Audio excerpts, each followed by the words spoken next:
I downloaded this wiring diagram for this video from nostalgiaair.org, and I have supplied a link to this download in the description or more information in this video.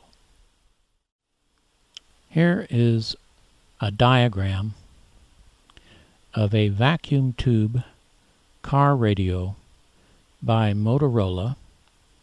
The model number is 300, and like I said, it is a super heterodyne,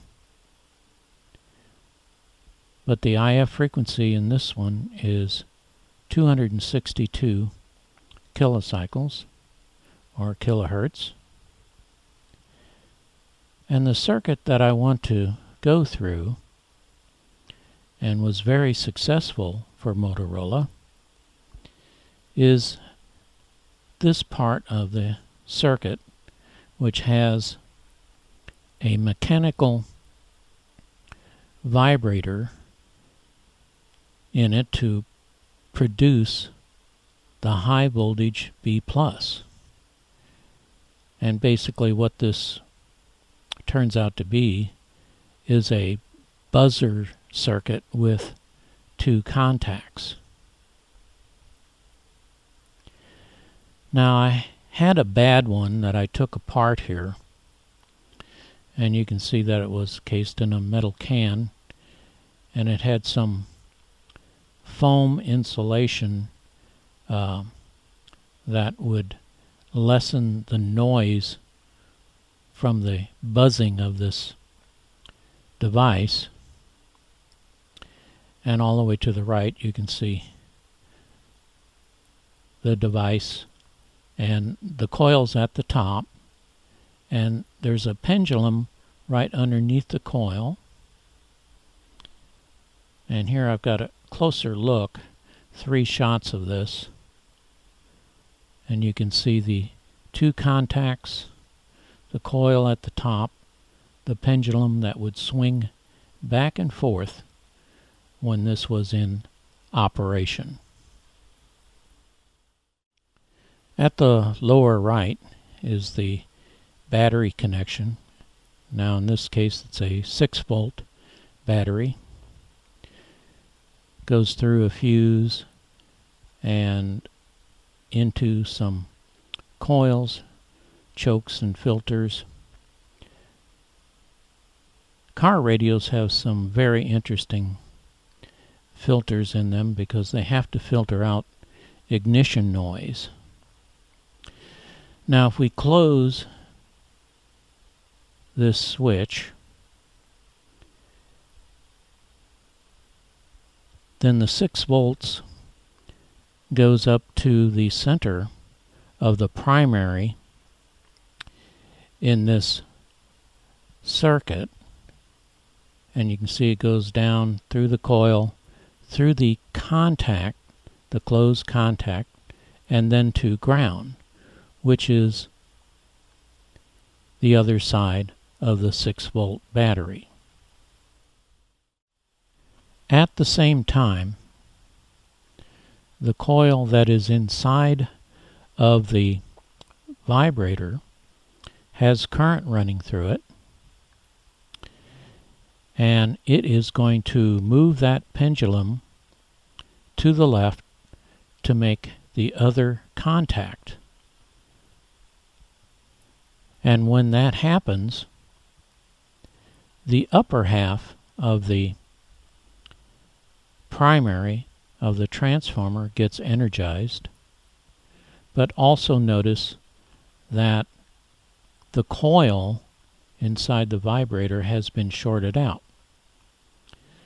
So when that happens, of course, the pendulum will swing back to where we started, and this process is repeated over and over and over again, energizing the bottom part of the coil and then the top part and then back to the bottom and back to the top again, over and over. Now this energy, of course, that's being put into the upper and lower half of the primary is transferred to the secondary of this transformer, and it is a step-up transformer. The center connection for the secondary goes up and over to the negative side of some electrolytic filter capacitors. And I'm going to say that when the bottom part of the primary is energized, the upper part of the secondary, and remember that this is a step-up transformer, that means that the plate on pin 5 is positive. And when that happens, we're going to get a current flow from the cathode to that plate, and we're going to charge those electrolytic capacitors. And we have a few paths here. One goes through the audio transformer up to the plate of the 6L6, and another part of it goes through a resistor and then over to another filter capacitor, which makes up the pi circuit, a pi filter.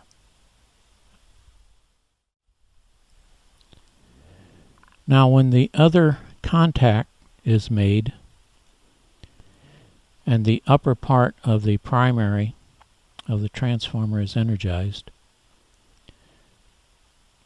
the lower part of the secondary, and again this is a step-up transformer, puts a positive voltage on pin 3, which is the other plate of the rectifier tube of the OZ4. And again, we get current flow through the cathode, which charges up the electrolytic capacitors again. So we have a full wave rectifier here. And this is how the B+ is developed for this tube radio.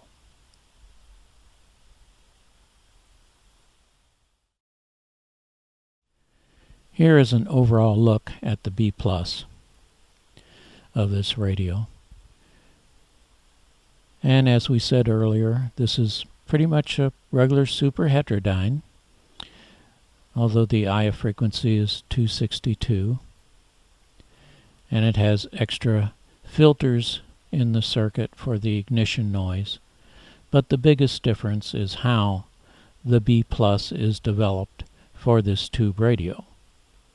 So if you should ever run into an antique car radio like this one, I hope this video will help you understand how the B+ is developed. Thanks for watching.